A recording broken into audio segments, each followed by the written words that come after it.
আর মাত্র কয়েক ঘন্টা, তারপরে শুরু হবে বিশ্ব ফুটবলের সবচেয়ে প্রতীক্ষিত লড়াই। নিউ জার্সির মেটলাইফ স্টেডিয়ামে মুখোমুখি বর্তমান বিশ্ব চ্যাম্পিয়ন আর্জেন্টিনা এবং ইউরো চ্যাম্পিয়ন স্পেন।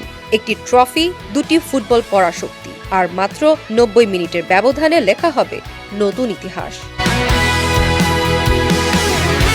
এই ফাইনালকে বিশেষ করে তুলেছে ইতিহাসও।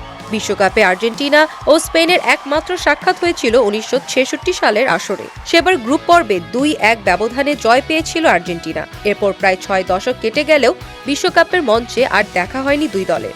আর এবার প্রথমবারের মতো বিশ্বকাপের ফাইনালে মুখোমুখি হচ্ছে ফুটবলের এই দুই পরাশক্তি। সব মিলিয়ে দুই দলের মুখোমুখি লড়াই হয়েছে 14টি, সেখানে সামান্য এগিয়ে স্পেন। লা রোহার 7 জয়ের বিপরীতে আলবিসেলেস্তিদের জয় 6টি। ড্র হয়েছে মাত্র একটি ম্যাচ। তবে ফাইনালের মঞ্চে পরিসংখ্যান নয়, নতুন ইতিহাসই সবচেয়ে বড় সত্য। একদিকে লিওনেল মেসি, ক্যারিয়ারের শেষ বিশ্বকাপ ফাইনাল, তার সামনে সুযোগ টানা 2বার বিশ্বকাপ জিতে ইতিহাসে নিজের নাম আরও উজ্জ্বল করার।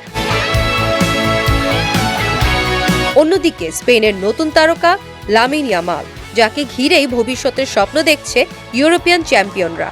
মিডফিল্ডের রদ্রির নেতৃত্ব, পেদ্রের সৃজনশীলতা আর উইংয়ে ইয়ামালের গতি স্পেনকে করেছে অন্যতম ভয়ঙ্কর দল।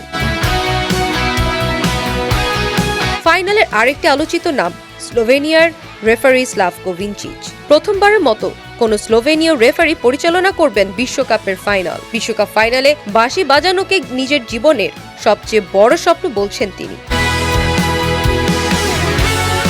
মাঠের লড়াইটা হবে কৌশলেরও। আর্জেন্টিনা চাইবে দ্রুত কাউন্টার অ্যাটাকে প্রতিপক্ষকে চাপে ফেলতে। অন্যদিকে স্পেন চাইবে বলের নিয়ন্ত্রণ ধরে রেখে ম্যাচের ছন্দ নিজেদের হাতে রাখতে। এক দলের শক্তি, অভিজ্ঞতা, অন্য দলের বড় অস্ত্র তারুণ্য।